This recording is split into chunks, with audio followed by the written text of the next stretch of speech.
Welcome. This is your owner. Today we're going to do the NSFAS declaration form for people who are supported by social workers. So we're going to do a declaration form. So you're going to go to the NSFAS website, you download it there, you save it to your files, and then you view it on Microsoft 365, which is what we're doing now. We're just going to tap and then view it on Microsoft 365. That is where we're going to edit, fill in information, and read through everything there. We tap it and then we view. Here is Microsoft 365 Office. We tap it there. So as we can see now, this is the form, NSFAS declaration of parents or guardians details for applicants. So we're going to read through this. Let me just scroll down so that we can clearly see that. From the first page, this page now, you're going to fill in your applicant financial assistance to study at public university or TVET college. So this place is for the applicant. So as applicant, you're going to fill in through this one. The next one, this one is to be completed by the parents or guardians of the applicant. This one is mostly useful to people who do not have parents or do not have guardians. Then social workers, they enter in this place, which means now if you are staying with somebody else, a proof from the court that they are eligible to be your parents or your guardians, then you state that, okay, I'm living with these parents, but based on the law, they are lawfully your parents. You see, so you can provide the paperwork from the court. So it will help you to fill in here your parents or your guardians. In case you don't have parents, you fill in your guardians in that case. And then we go to another one. This one is to be completed by a social worker. So remember, we have the applicant space to be filled in. Then we have the guardians or parent space to be filled in. Now we have a third one to be filled in by a social worker. Now this one is to be completed by a principal of school last attended. The fourth one, you give it to the principal of your high school, which means now for your matric principal, you give them your principal to sign in information and sign in all the relevant information with the stamp on for a disclaimer and signature of applicant, which is the last part for declaration. As applicant, you're going to sign, fill in the date, and then save it as a PDF. We're going to the beginning and read through, explain everything, and go step by step, explain it, and then show how to fill it in. So NSFAS declaration of parents or guardians details for applicant.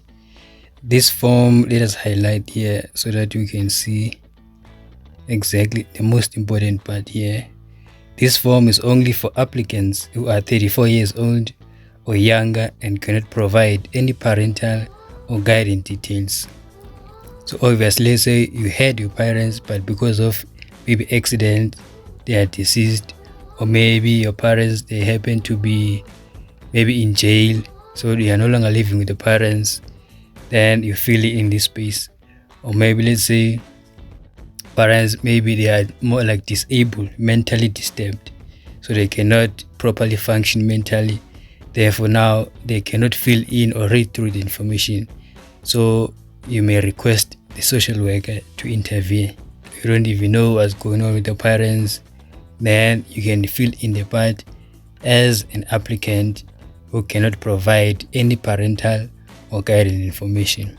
Department of Social Development or school principal declaration. So let us read through now this first one and then quickly explain what is it all about. The National Student Financial Aid Scheme, NSFAS, requires personal information from agencies relating to parent or guardian child relations of applicant. NSFAS is committed to ensuring that the personal information obtained from third parties is treated confidentially to protect the privacy of the persons whose personal information is made available to NSFAS. NSFAS is further committed to protecting the personal information and to use that personal information in a lawful manner. Kindly note that NSFAS is exempt from processing data to the extent that it is pursuant of its public duty. NSFAS thus reserve the right to validate all information and details provided by the applicant and parent or guardian against independent third parties' data sources. You're going to have to provide that you don't have parents or you don't have guardians. Then they will verify that information from third parties, which is now from Home Affairs, from the Department of Social Worker, and then from your student, from your Malusi, from your previous high school. So by providing that information, they will now make a background check to verify that you are telling the truth or you provided the correct information. They will protect your information. It will not be accessed by other parties besides NSFAS and your university. You have to state that, okay, you don't have parents. The reason why maybe you don't have parents, as I stated before, that maybe they are deceased, your parents are deceased, or maybe your parents, they are incarcerated, they are in jail, both of them, you cannot have access to them, or maybe your parents are mentally disturbed, so they cannot read or assist you in a formal way, you see. Now you're going to request social workers to intervene and help you. Now that information is the one that is needed. You must remember that there are 3 forms here for NSFAS. There's a consent form. Consent form, the household is getting paid less than 350,000, the whole household. Now those people are assisted by the funds of NSFAS. Then we have a second one, which is the second one is for people with disability. The people with disability, they sign and fill in their own separate form. We acknowledge their disability and their personal needs. They can be assisted. Now this one is the third one, which is the different one from all the consent form and from the disability form. This one is separately for people who are supported by social workers. So these people now are people who have no parents or guardians. So obviously you're not going to fill in their form for consent form, yet you are supported by social workers. You're not going to fill in this form if you have a disability. You're going to have specifically to the one that is for people with disability. So you have to be careful when you sign in this such form. We'll read through now the last confirmation. As we can see now here, I confirm that by voluntarily submitting any personal information to NSFAS in any form, it constitutes an indefinite, unconditional, and specific consent to NSFAS to share such information, such personal information with third parties, and to obtain relevant information from third parties. From here on the left hand side, now you have your surname, you have the initials of the applicant. So you're going to fill in your surname, you fill in your initials. So on the right hand side, you fill in your ID number as applicant, and below you're going to fill in your contact number, your cell phone number. The next section were to be completed by the applicant. I, the undersigned, your honorarium, you fill in the honorarium, full name and surname of the applicant, to hereby declare that I concur with the statement of my guardian below and that the following statements are true. You're not writing your nickname, we are writing the correct name from your ID card. The next line, it says now, by signing in this form, I acknowledge and I'm aware that if NSFAS discovers that this declaration is false, that I will be required to repay all NSFAS funds for all academic years and may be held criminally liable.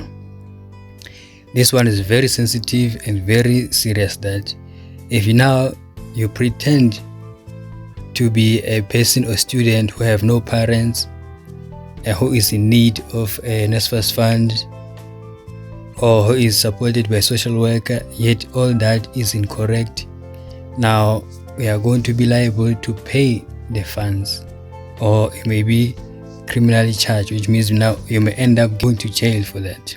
You check your ID number, you write in all the names from your ID number.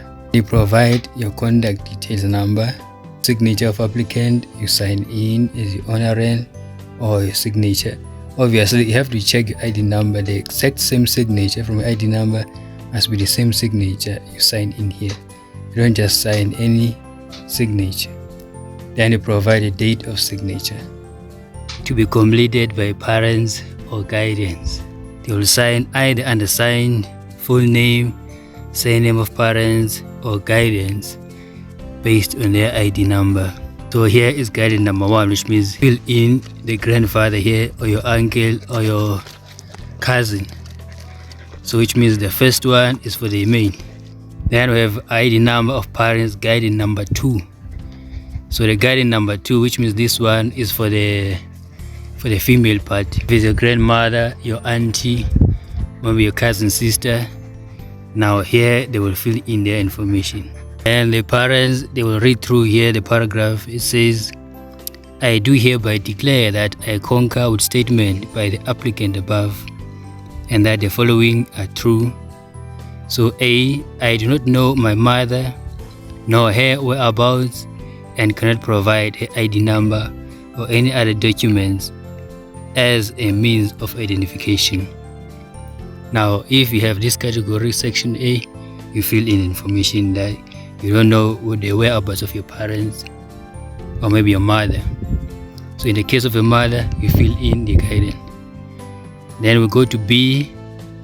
I do not know my father nor his whereabouts and cannot provide his ID number or any documents as means of identification. Number C. None of my surviving family know my parents nor their whereabouts and cannot provide their ID numbers or any documents as means of identification. So you have your parents or you had your parents, maybe let's say for an example, they had an accident, you lost your parents or your guidance. You're going to fill in this information. Number D, I do know my parents and their whereabouts, but NSFAS cannot verify. Let's say you have your father from another country to a different country, your parents, and then you grew up but not around them. You see, now that might be helpful. You have to please explain the circumstances that led to your becoming the guardian of this applicant. So as the guardian now, let's say you're a guardian, and now you're a guardian of a student, and this student is not your biological person, your biological child or your biological student. So in that case, you're going to be offered a case from the court that states that you are eligible to be the guardian of this person or these people. Therefore, now you'll be given a certificate from the court to be a guardian, a legal guardian. Therefore, now you will provide, in case of a different surname, different name, you see, then you will provide that you're a legal guardian and here's the paperwork from the court. You see, simple as that. Then you please indicate as what date you assume the role of a guardian of this applicant. So now, when did you receive the certificate to be the legal guardian? You'll state here the date, which means the year, the month, and the date. By signing this form, I acknowledge and I'm aware that if NSFAS discovers that this declaration is false, that I will be held personally responsible for all NSFAS costs in respect of this applicant and may be held criminally liable. Obviously, you don't have to provide the false information. If you are a guardian with the correct information, then your application or the application of the applicant will be processed successfully. So as the applicant, you have to avoid to take people, maybe let's say someone from the neighbor, or maybe someone who is maybe like drinking, or maybe like someone who's like not your guardian, and then you fill in the information pretending to be your guardian, because NSFAS, they don't know the actual guardian. You just fill in the information based on that. This may get to that point where now the guardian may be held accountable, and then your application as applicant may be rejected because you provided someone else as a guardian, yet is not your guardian. To be completed by a social worker, please choose whether a social worker or your school principal is to complete one of the two section below. If you are supported by social workers, it is best to take your social worker and fill in the information where it says social worker, because they are social worker for students. The similar form as the guidance, which means it will result them to sign in the very same way they signed your guidance to parents. I undersigned the social workers for students. At the Department of Social Department hereby confirm that the declaration and information provided by the applicant, the name and the surname of the applicant, which is your name as applicant, and then your ID number of the applicant, is to the best of my knowledge both true and correct. For the social worker to confirm that you are indeed the person who is supported by social workers because of lack of guidance or lack of parents. The signature of social worker, they will fill in the date, contact number of social workers, then they will write in their registration numbers, their email address, then the form will be completed for social workers. From there, we go now to the other one where it says to be completed by the principal of your school, your last attended school, which means where you studied your matric. So I, the undersigned principal, full name and surname, in my capacity as a principal, which means the position, I, the school, the name of the school, and hereby confirm that the declaration and information provided by the applicant, which is your name, maybe let's say your honorarium, name and surname of the applicant, and the ID number of the applicant, is to the best of my knowledge both true and correct. Social workers are going to confirm, and then principal is going to confirm that you are indeed in the situation of having no parents or guidance. Email number, their school name, the contact number of principal, the signature, and the date, the stamp of the school. So this one is for the principal, not for the applicant. Then we go to the last one. The last one, obviously the last one, is for the applicant to read through and sign in a disclaimer and signature of the applicant. So quickly let's read through this one, and then from here we are going to show how to fill in. Basically, we did a consent form. How to fill in consent form, we fill in the similar way as we do this one. We did a form for student with disability, we fill in the same way as we fill this one. And now we're doing this one for people who are supported by social workers, which means we're going to fill in the exact same way as the previous form. So if maybe you say you're not sure, you can go through the videos and check there how to fill in the form. You will get the help or the understanding. So by signing in this application form, I accept and understand that this application does not guarantee that I will receive NSFAS administration funding. So you have to be aware that it's not because you're first come, first serve, automatically you're going to be funded. So which means if you provided false information, even though you submitted early as a first person, you may not be considered to be funded because information is not correct. If in that case you provided incomplete information, it may delay your application to be successful. Therefore now it may not be guaranteed that you're going to receive the funding. So you have to make sure you go through all the requirements and read through and then understand what is exactly is needed. I acknowledge that any personal information and supporting documentation supplied to NSFAS is done so voluntarily in order to facilitate the processing of this application. Obviously you have to volunteer, because if you don't volunteer, which means now you are rejecting the institution from verifying your information. So therefore you may not be able to be funded.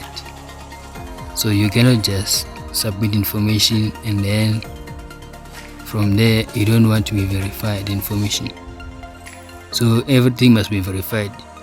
Basically this is helpful so that to minimize the mistake in case, let's say now NSFAS is funding people who are not supposed to be funded, or is funding people who requested funding yet they are not studying at all.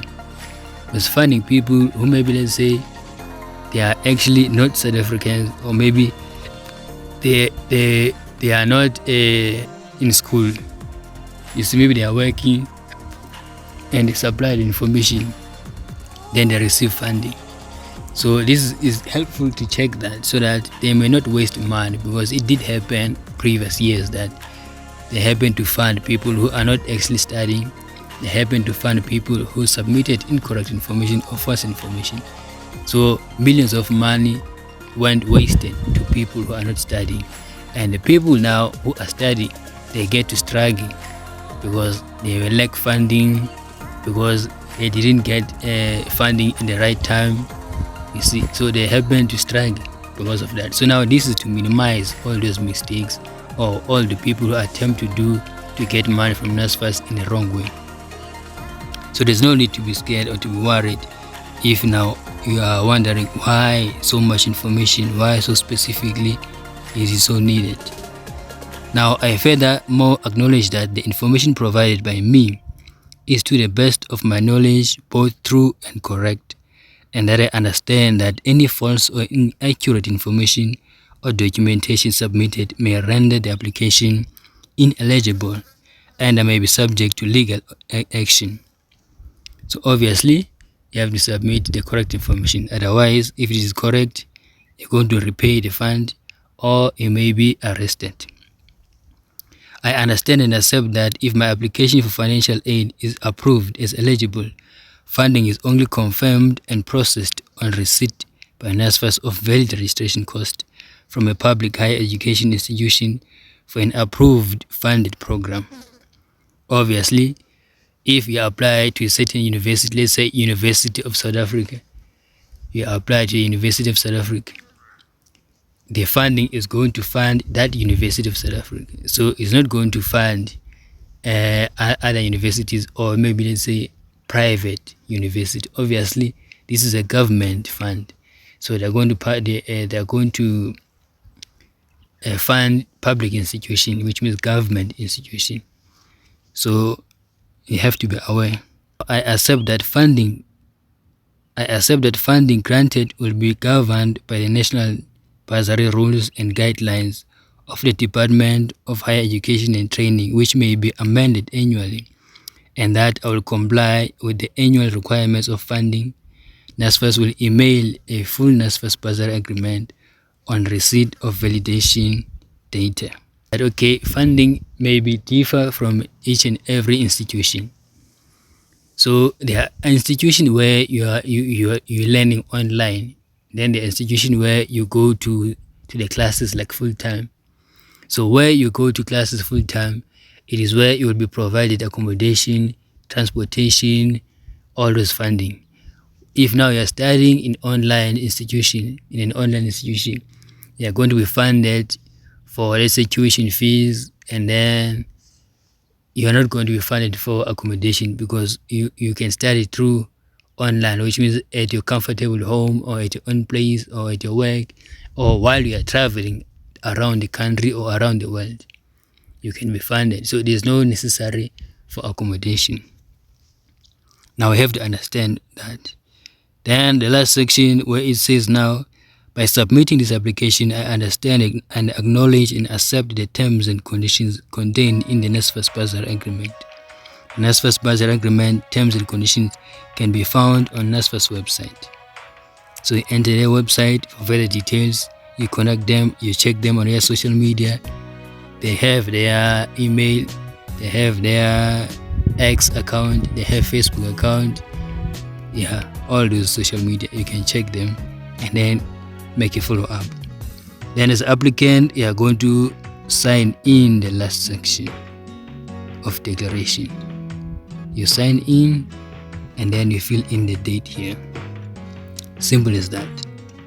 Since we read through it, we're going to show how to fill in. So you download it on Microsoft, then you tap into the form.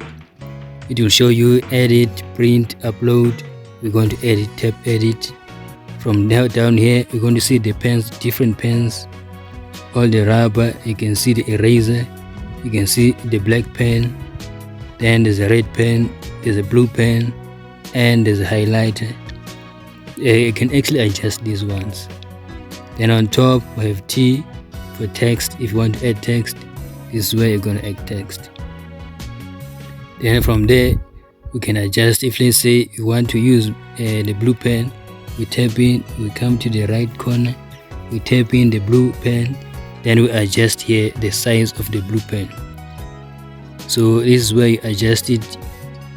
So if let's say it's 20, you can adjust it and minimize it maybe to 5-6 so that it can actually be filled in correctly within the box of the form. Then you tap submit there, you go back to your form, you write in your name. So from here what we're going to do, we're going to use the text here. If you have a mistake, you did this, you go to incorrected, you tap it again to bring back the file to where it was. Then from here we tap the text, we're going to write in here. So we can see this box does not require to space in your name. So what you're going to do, you're just going to tap in here, then you write in your capital letters, you write in your name. So here's your honorarium, then you just drag in your name within the box here. Then you're just going to adjust it here, nice and easy. There we go. So from here you done your name. Now you can check in you tap into the T. Now you rightly say your surname begins with number 2. You tap 2, you tap space 1, 2 space 3, 1, 2 space 4, 1, 2 space 5. So you remove the dots, 1, 2, 1, 2, press 5, space, 6, double space, 7, double space. So have to not be that quick, have to be double space, then you press 8, double space, you press 9, double space, you press 2, double space. So you have to make sure that there are 13 digits. Then you may count 1, 2, 3, 4, 5, 6, 7, 8, 9, 10. Then number 3, the 11th one, double space, you tap double space. Be patient with this one, and then you press number 4, which means you have your 13 ID digits. And it's basically the same as you did with the previous ones. From edit, you press space, you press 5. Then from there we adjust it again. Simple thing. You don't have to spend your money. You see, you don't have to spend your money. You have to check here, okay, number 2, 3, 4 is well aligned, but number 5 and 6, 7, the rest, they are not well aligned. So what you're going to do, you're going to press space within them. So we may add, let's say, because we did double space, we may just say add single space within them. Add single space within them, which means now we'll be having 3 space. Then we adjust it. We check, okay, number 8, number 9, they are not correctly within the space. We tap in them, we minus the space, and then check it again. They are in line, but now number 6, number 8, number 9, they are not in line. What we're going to do, we're going to minimize the space from number 6 so that they may all be in the correct form. We go to number 6, we minus the space, then we adjust here. Boom, there we go. We have all the digits in line. All of them, they are in line. Now we're going to do contact number. We tap in, we write our contact number. So let's say you have contact number 0. We press space 1, 2. We press 2, 1, 2. Then from here, we just take it the 3 digits. We just have to make sure they are within the box. Then we fill in the rest number now. 0, we press space, double space, 8, double space, 9, double space, 7, double space, 6, says to be completed by the applicant. So the good thing here, what you're going to do, you're just going to tap the name, then you type in capital letters, then you write in your name. You're just going to scroll, adjusting your name. You're going to scroll your name within now the line. You just have to make sure that it is well visible within the line. You see, beautiful, just like that. So as for the rest now, it's basically the same method, same thing. So you have to choose to fill in with the black pen. In this case, I chose the blue one so that it may be more visible and easy to follow up. So it is simple as this. All the numbers, it is going to do the same thing. All the numbers are going to do the same thing. So now I'm going to show you the overall after you signed in, the filled in, how is it going to look like. From there, you're able to save it as a PDF and then submit your form. Just going to do the same thing. You align your numbers, then you check they are within the box. Obviously, we have to make sure that we fill in all the necessary numbers. You are not left out with any number. Then we go to between the 9, we add between the 9, we add space between the 9, 7 space, 6 space, then we check again, boom, it is well within the boxes. Completed signed form, this is how it's going to look like.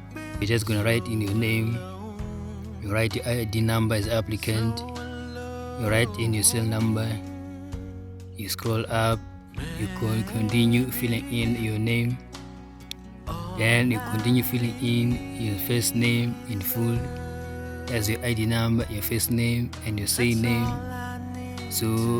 and then your contact number.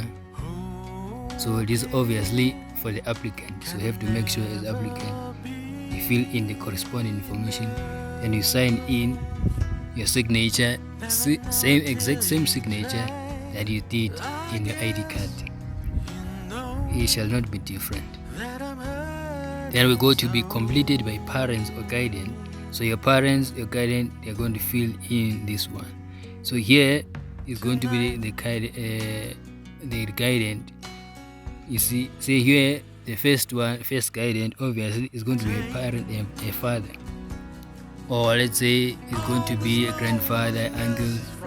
So I just write here for educational purposes. I use different colors. You're simply going to write here your guardian. Then you fill in their ID number, and then undersign, they will write in their same name, full name, the guardian number 2. They fill in information, the guardian number 2. Then they will provide the reason why now, where it says, so the court may appoint a legal guardian to a child who has lost both parents. So the court may appoint and then give you a certificate or a proof of eligibility to be the guardian. It's more similar to like when you are adopting a child. They go through the process where you go through now, you fill in the information. So those adopted child or children, they can also fill in such information. But if they have now been adopted and then they grew up within their like new parents, you see, somehow they may not be supported by the social workers. So they may apply in a correct way.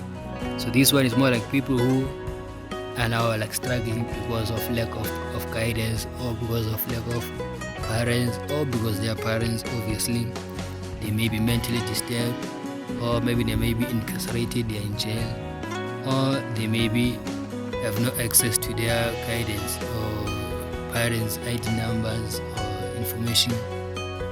You see, any similar information, or maybe they may be deceased in that net. Then this is how we're going to fill in. They're going to sign here the signature. Here is to be completed by social workers. So this is how social workers they're going to do. Social worker are going to write in their full name, same name. Then they're going to write their capacity, their school social worker. which means you're a social worker, specifically for students actually. They'll write their position, then they'll write the applicant. The applicant means your honoring, you as a applicant. Then you'll write in your ID number as the applicant, your signature for social worker, and the date, which was the similar date. You will be filling in the similar, exact same date actually. The contact number of social worker and the registration number of social worker. They know their registration number. Then their email address. In this case, I use mine, which says yourhonorand@gmail.com. Go to be completed by principal of school last attended. You have to read through so that you make sure that you don't submit baby mistakes. So where it says the principal, the school principal is going to fill in his name or her name, the position obviously, the principal, and then the right secondary or high school name of the school, and then the applicant name, your honorand, and then your ID number, they'll write the ID number. Then the MIS number of the principal, the MIS number, email address of the principal or maybe the school name, you write here your secondary, high school, you know your name of your school.